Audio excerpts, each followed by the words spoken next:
আমাদের পরীক্ষকের কাছে কে তেল বিক্রি করেছেন? আপনি বিক্রি করেছেন। কি তেল এটা? উঠাও।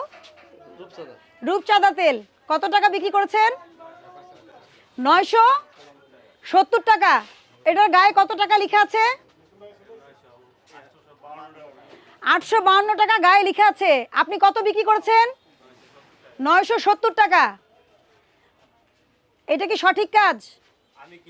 আপনি না দাঁড়ান, আপনি কি আইন অনুযায়ী এটা করতে পারেন কিনা? আমি তো আইন বাস্তবায়ন করি, বুঝেননি? আপনি যেই জিনিসের বডিতে দাম লেখা আছে আপনি বেশি দামে বিক্রি করতে পারেন কি পারেন না আমি এটা জানতে চাই। আপনি যার কাছ থেকে আনছেন উনিও অপরাধ করেছে, কিন্তু আপনি করেছেন কিনা এটা বলেন। এটা কোথায় আছে স্টোরটা? জুরাইন।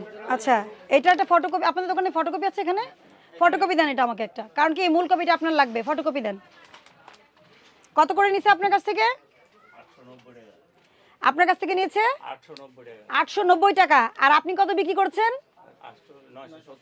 970 টাকা। কত লাভে বিক্রি করেছেন? দাঁড়ান, কত লাভে বিক্রি করেছেন? 80 টাকা লাভে বিক্রি করেছেন। মোড়কজাত পণ্য। আইনকে খুব লাইট নেওয়ার সুযোগ নাই। সবার জন্য মেসেজ, সবাই শোনেন। এটা তো মোড়কজাত পণ্য, তাই না? যেটার গায়ে প্রাইস দেওয়া আছে। খোলা, আপনার খোলা পণ্যের জন্য সরকার আপনাকে স্বাধীনতা দিয়েছে। আপনি ক্রয়ের সাথে বিক্রয়ের, আপনি নিজে এটা আপনার পরিবহন খরচ, ক্রয় মূল্য সব কিছু নির্ধারণ করে আপনি নিজে এটা বিক্রি করেন। যেমন আপনার চিনি, তারপরে বেসন, ডাল সব কিছু, তাই না? সয়াবিন তেল খোলাও কিন্তু আছে। কিন্তু মোড়কজাত পণ্য কোনোদিনও বডি প্রাইসের চেয়ে 1 টাকা বেশি আপনি কিনবেনও না, 1 টাকা বেশি বিক্রিও করবেন না।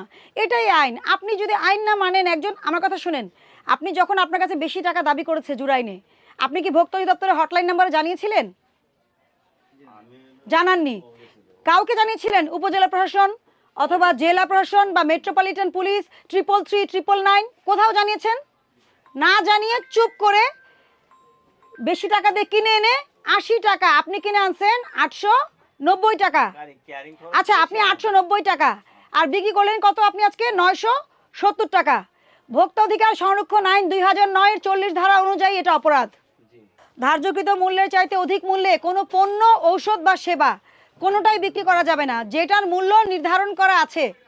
বুঝাইতে পারছি? হ্যাঁ।